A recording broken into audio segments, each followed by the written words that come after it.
매일 성경 축지. 오늘은 누가복음 5장 1절부터 11절까지의 말씀을 가지고 말씀을 묵상하도록 하겠습니다. 사랑과 은혜가 많으신 하나님 감사드립니다. 오늘도 귀한 하루를 허락하여 주심을 감사드립니다. 말씀을 통해서 하나님의 진리를 깨닫게 하여 주시고 순종의 삶을 살게 하여 주시옵소서. 예수님의 이름으로 기도드리옵나이다. 아멘. 성경 요약입니다. 예수님은 베드로에게 만선의 기적을 베푸시고 그를 제자로 부르십니다. 예수님의 능력을 경험한 베드로는 모든 것을 버려두고 예수님을 따르게 됩니다. 성경을 읽어보도록 하겠습니다. 제5장.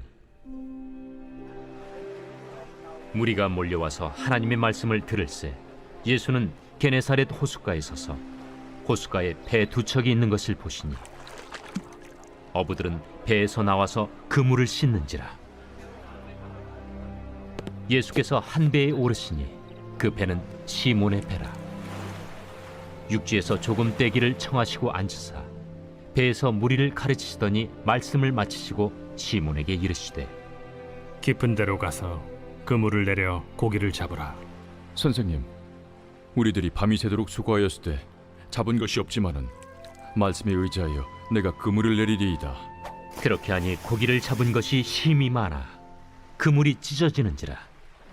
이에 다른 배에 있는 동무들에게 손짓하여 와서 도와달라 하니 그들이 와서 두 배의 채움에 잠기게 되었더라.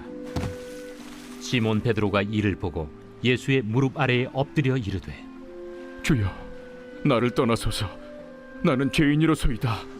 이는 자기 및 자기와 함께 있는 모든 사람이 고기 잡힌 것으로 말미암아 놀라고 세베대의 아들로서 시몬의 동업자인 야고보와 요한도 놀랐습니다. 예수께서 시몬에게 이르시되, 무서워하지 말라. 이제 후로는 내가 사람을 취하리라. 그들이 배들을 육지에 대고 모든 것을 버려두고 예수를 따르니라. 말씀의 이해의 시간입니다. 먼저는 예수님의 공생에 대해서 우리가 한번 정리해 보도록 하겠습니다. 예수님께서는 나사렛에서 요단강으로 가시게 됩니다. 그리고 침례를 받으십니다. 그 후에 예수님께서는 유다의 광야에 가가지고 금식하시고 시험을 받으시고 그 후에 5명의 제자를 세우셔가지고 갈릴리 가나로 오시게 됩니다. 그리고 갈릴리 가나에서 혼인잔치에서 첫 번째 기적을 행하시고 가버나움에 들어가시게 됩니다. 이 모든 것은 요한복음에 기록되어 있습니다. 그 후에 예수님께서는 공생의 1년차에 6월절은 지금의 4월 정도가 되는데요. 6월절에 예수님께서는 예루살렘으로 내려오시게 됩니다. 그리고 그 예루살렘에서 성전을 청결케 하시고요. 기적과 표적을 행하시고 니고데모 방문 등의 이야기가 나오는데요. 이것도 바로 요한복음 2장에 나오게 됩니다. 그 이후에 예수님께서는 사마리아 수가성으로 가고 거기에 있는 사마리아 여인을 만나게 되고요. 그리고 다시 한번 갈릴리 가나에 가서 두 번째 기적을 행하시는데 그것은 왕의 신하를 고쳐주는 그런 기적을 행하시고요. 그리고 나서 가나안으로 가게 됩니다. 나사렛으로 가게 됩니다. 가나안 나사렛에 가가지고 배척을 받으십니다. 이거는 누가복음 4장 14절에서 30절까지의 말씀에서 나옵니다. 그리고 가버나움으로 이사를 가시고 가버나움에서 여러 가지 기적을 행하시는데요. 오늘 말씀이 바로 4명의 제자를 다시 부르시는 그런 모습에 대해서 나오게 됩니다.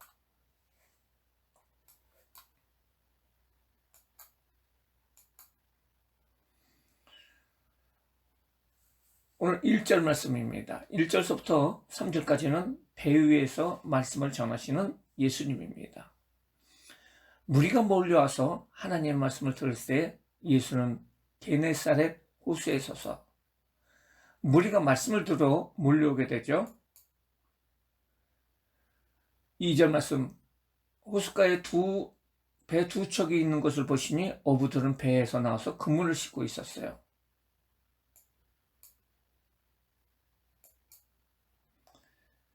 예수님께서 시몬의 배 위에서 무리를 가리키는 모습을 볼 수가 있어요. 3절, 예수께서 한 배에 오르시니 그 배는 시몬의 배라. 육지에서 조금 떼기를 청하시고 앉으사 배에서 무리를 가르치시더니. 게네사렛 호수는 갈릴리 호수의 로마식 표현이라고 할 수가 있습니다. 첫 번째로 하나님 말씀은 진리이고 우리에게 영원한 생명과 평안을 줍니다. 그것은 우주의 기원과 삶의 방향을 알려준다는 거죠. 이 말씀을 예수님께서는 전했습니다. 하나님 말씀을 그 전함은 형식이 중요하지 않다는 거죠. 예수님께서는 배 위에 올라가셔서 많은 사람들은 그 해변가에서 서 있고요. 앉아 있고, 그리고 예수님은 말씀을 전하는 모습을 볼 수가 있습니다. 하나님의 말씀의 증거는 우리가 다양한 방법으로 증거돼야 된다는 사실을 오늘 성경은 말해주고 있습니다. 4절서부터 7절까지는 배를 가득 채운 물고기에 대해서 말해주고 있습니다. 말씀을 마치셨습니다. 그리고 시몬 베드로에게 예수님께서는 말씀하십니다. 깊은 데로 가서 그물을 내려 고기를 잡으라는 거죠. 4절 말씀을 마치시고 시몬에게 이르되 깊은 데로 가서 그물을 내려 고기를 잡으라. 시몬에게 고기를 잡으라는 명령입니다. 그리고 구체적으로 나와 있죠. 시몬이 대답하여 이르되 선생님, 우리들이 밤이 새도록 수고하였을 때 잡은 것이 없지만은 말씀에 의지하여 내가 그물을 내리리라 하고. 사실은 시몬은, 베드로는 갈릴리 호수에서 참뼈가 굳은 사람이에요. 어릴 적부터 고기를 잡았던 사람이고, 갈릴리 호수의 물때라든지 고기 잡는 방법이라든지 이런 것에 대해서 제일 잘 알았던 전문가가 바로 베드로입니다. 이 전문가를 향해서 고기잡이에 대해서 무지한 예수님께서는 깊은 곳에 가가지고 고기를 잡으라는 거예요. 그 당시에 갈릴리 호수는 밤에 고기가 잡혀요. 그리고 낮에는 고기가 안 잡히고, 또한 고기잡이는 상식적으로 그 물가 옆에서 잡힌다고 해요. 깊은 데는 고기가 없다고 합니다. 그런데 예수님께서는 상식에 반하는 명령을 합니다. 그러나 그 말씀에 의지하여 그물을 내리겠다고 베드로는 말하고 있습니다. 6절, 그렇게 하니 고기를 잡은 것이 심이 많아 그물이 찢어지는지라. 많은 고기가 잡힙니다. 7절, 이에 다른 배에 있는 동무들에게 손짓을 하여 와서 도와달라고 하니 그들이 와서 두 배의 재운이 잠기게 되었다는 거죠. 인간의 상식을 초월하는 그 고기잡이를 통해서 수많은 고기가 잡히게 되었다는 거예요. 아마 베드로는 평생에 이만큼 고기를 잡아본 적이 없을 것입니다. 베드로에게 이름을 지어주셨고 배를 빌려 가르치셨고, 그리고 나서 순종을 요구하시는 모습을 볼 수가 있어요. 순종하는 자에게 주신 하나님의 기적은 인간의 상상을 초월한 풍부한 체험이라는 것을 우리는 알고 있습니다. 사실 우리가 우리의 방법대로 돈을 벌고, 우리의 방법대로 자녀들을 가르치고, 우리의 방법대로 회사를 경영하고, 이 모든 우리의 방법, 우리의 생각, 우리의 마음으로 우리 자신을 다스리고 또한 세상을 살아가는 이 가운데 고기가 없어질 수가 있다는 거죠. 하지만은 하나님의 말씀에 순종하며 살아갈 적에 채워지는 놀라운 기적의 역사를 오늘 성경은 말해주고 있습니다. 8절부터 11절까지는 예수를 따르는 베드로에 대해서 말해주고 있습니다. 시몬 베드로가 이를 보고 예수의 무릎 아래 엎드려 이르되 주여 나를 떠나소서 나는 죄인으로소이다 하니 엎드려서 죄인임을 고백하는 베드로의 모습이 나오게 되고요. 이는 자기 및 자기에 함께 있는 모든 사람이 고기 잡는 것으로 말미암아 놀라고 세베대 아들로서 시몬의 동업자인 야고보와 요한도 놀랐습니다. 고기를 잡는 것으로 놀라는 그 주변의 사람들의 모습을 볼 수가 있고요. 예수님께서 말씀하십니다. 10절 중반절에 예수께서 시몬에게 이르시되 무서워하지 말라. 이제부로는 내가 사람을 취하리니 하시니 그들이 베드로를 육지에 대고 모든 것을 버려두고 예수님을 따르니라. 오늘 말씀을 통해서 하나님의 능력은 을 개인적으로 체험하게 될 때 비로소 자기 자신을 발견하고 엎드릴 수 있다는 사실을 말해주고 있습니다. 예수님의 제자는 자기의 성공을 버릴 줄 아는 것, 귀중하게 생각하는 모든 것을 버릴 줄 아는 사람들이었습니다. 오늘 말씀을 묵상하도록 하겠습니다. 예수님은 어떤 분인가? 많은 물고기를 잡은 것은 예수님의 신성을 보여준다는 거죠. 베드로는 상식적으로 잡을 수 없는 수많은 물고기를 잡은 후에 자신이 하나님 앞에 서 있다는 사실을 깨닫게 됩니다. 그리고 그는 예수님이 하나님이심을 느끼게 되고요. 그 하나님의 힘을 느끼는 순간 즉시 무릎을 꿇고 자신의 죄와 불순종을 회개합니다. 그리고 그는 예수님 앞에 엎드려 죄가 많은 자신을 떠나달라고 외칩니다. 진정으로 하나님을 만난 사람은 바로 이러한 일을 체험합니다.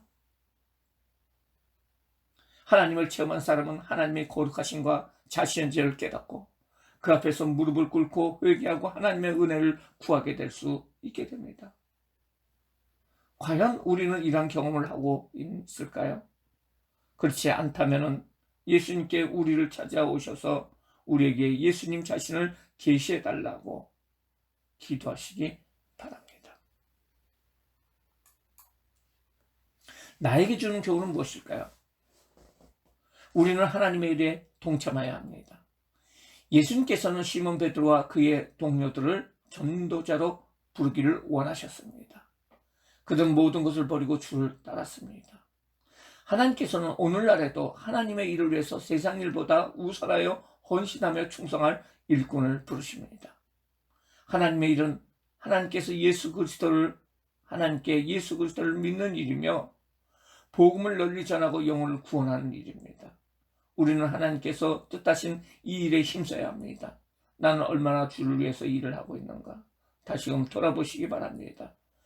주의 일을 힘쓰는 한 해가 되시기를 원합니다. 기도하겠습니다. 사랑과 은혜가 많으신 하나님, 오늘 말씀을 통해서 예수님의 제자인 베드로와 또한 많은 제자들의 부르심을 받는 모습에 대해서 우리가 바라볼 수 있도록 인도하여 주심을 감사드립니다. 하나님의 부르심으로 하나님의 자녀된 우리들이 이제는 제자로서의 삶을 살기 위해서 하나님 앞에 순종하며 살기 위해서 이렇게 말씀을 큐티를 하며 하나님의 뜻을 구합니다. 구하는 모든 우리들에게 주의 은혜를 주시고 주의 능력을 주시고 하나님의 능력 가운데 올 한 해 주의 뜻 가운데 살아갈 수 있도록 인도하여 주시옵소서. 우리의 가정도, 우리의 사업도, 우리의 직장도, 우리의 마음 자체도 내 스스로 통제하고 내 스스로 이끌 수 없는 것을 고백합니다.